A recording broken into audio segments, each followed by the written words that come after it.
Hello everyone, इस video में हम देखेंगे क्वेश्चन नंबर 2। इस क्वेश्चन में हमें एक रूम दिया गया है और उसकी सारी डायमेंशंस दी गई हैं और पूछा गया है हमें जो कॉस्ट है वाइट वॉश करने की वो क्या होगी। तो अब जैसा हम जानते हैं कि जो वाइट वॉश है वो कहाँ पर करी जाती है। जो वाइट वॉश है, जैसे सपोज़ कीजिए मेरे पास ये रूम है सपोज़। अब इसमें ये हमारा ऊपर का ये छत है, ये 4 दीवारें साइडों की और इसके नीचे वाला ये फर्श है, मतलब जो फ्लोर होता है वो। अब जो हम वाइट वॉश करेंगे वो चारों दीवार पे करेंगे, ना कि छत पे और इस पे करेंगे। ठीक है, जो वाइट वॉश है और मतलब जो फर्श है उसको छोड़ के हम किन चीज़ों पे वाइट वॉश करेंगे। ये एक तो 4 दीवारें हो गई हमारी, एक ये वाली साइड, ये वाली, ये वाली, ये वाली। उसके बाद में छत पे यानी जो सीलिंग है उस पे भी होगी। जो फ्लोर है वो वाला एरिया हम नहीं करेंगे वाइट वॉश। तो अब हमें इस हिसाब से निकालना होगा कि जो फ्लोर है उसको हमें नहीं काउंट करना है।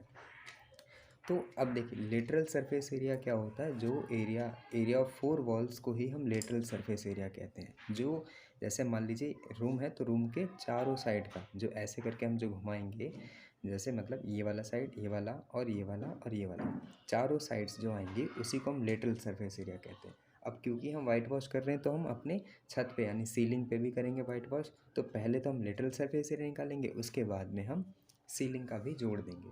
अब यहाँ पे जो क्वेश्चन में दिया हुआ है हमें क्वेश्चन नंबर 2, यहाँ पे जो लेंथ दे रखी है वो हमें 5 मीटर दे रखी है, ब्रेथ 4 मीटर दी हुई है और जो हाइट है वो 3 मीटर दी हुई है। इसमें जो एरिया ऑफ, अब इसके बाद में हम क्या निकालेंगे, लेटरल सरफेस एरिया। अब लेटरल सरफेस एरिया, अब जैसा कि आपको टोटल सरफेस एरिया मालूम है, टोटल होता है 4, नीचे वाली जो साइड्स हैं चारों दीवारें और ऊपर और नीचे। लिटरल में हम सिर्फ 4 जो दीवार हैं उन्हीं को जोड़ेंगे बस। तो लेटरल सरफेस एरिया का डायरेक्ट जो फार्मूला बनता है वो होता है 2HL+B।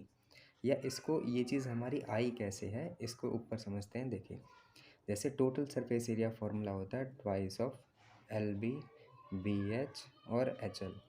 मतलब जो लेंथ ब्रेथ है, जैसे ये रूम होता है हमारा, तो रूम में ऊपर वाली साइड वाली मतलब सारी दीवारों को 2 बार लेना है।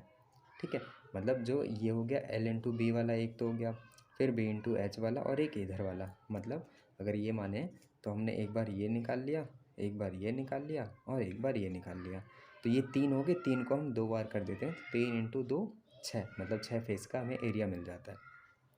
लेकिन हमें अभी क्या करना है, जो लेटरल सरफेस एरिया होता है वहाँ पे सिर्फ 4 फेस का एरिया निकालना है। मतलब ये वाला फेस, ये वाला फेस, ये वाला और ये वाला, मतलब जो साइड वाली 4 दीवारें हैं बस उनका ही एरिया निकालना है। तो इसलिए हम इसमें क्या ले लेते हैं, ट्वाइस ऑफ LH और ट्वाइस ऑफ BH। ठीक है, LH और BH, बस यही वाला साइड लेंगे तो ये हमारा लेटरल सरफेस एरिया हो जाएगा। और साथ के साथ हमें और क्या लेना है, एक बार हमें जो सीलिंग है, सीलिंग यानी जो छत रहती है उसका भी एरिया काउंट करना होगा। तो एरिया ऑफ सीलिंग के लिए हम फिर L/B ले लेंगे, एक बार L/B। तो हम कह सकते हैं कि हमें 5 फेसेस का एरिया निकालना है। तो ये एक तो ये डायरेक्ट है, या ऐसा आपको समझना है ऐसे समझ सकते हो, और इसके बाद में ये एरिया ऑफ सीलिंग हो जाएगा, इसको भी इसी में जोड़ देंगे और फिर क्या करना है, कैलकुलेट कर देंगे।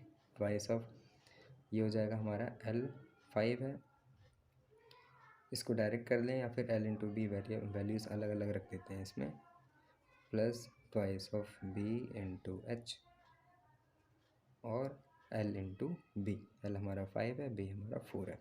5 × 3 15, 15 × 2 30, 4 से जा 12 और 12 जा 24, 5 4 जा 20, 20 20 40 और 70 74।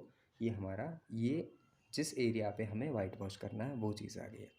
अब इसके बाद में हमें बोला गया है उसका कॉस्ट, टोटल कॉस्ट भी निकालना है। और रेट हमें क्वेश्चन के अंदर में जो रेट वो दिया हुआ है वो है हमारा 17.5 पर मीटर स्क्वायर, मतलब 17.5 रुपये लगेंगे 1 मीटर स्क्वायर के। तो जैसा हम जानते हैं कि टोटल कॉस्ट निकालने का क्या फार्मूला होता है, total cost is equal to हमारा जो एरिया आया है, एरिया मल्टीप्लाई रेट। एरिया हमारा 74 आया है, रेट हमारा 17.5 रुपये। इसको मल्टीप्लाई कर देंगे तो ये लगभग 555 के आसपास। ठीक है, मतलब 555 रुपये। आई होप ये क्वेश्चन आपको क्लियर है।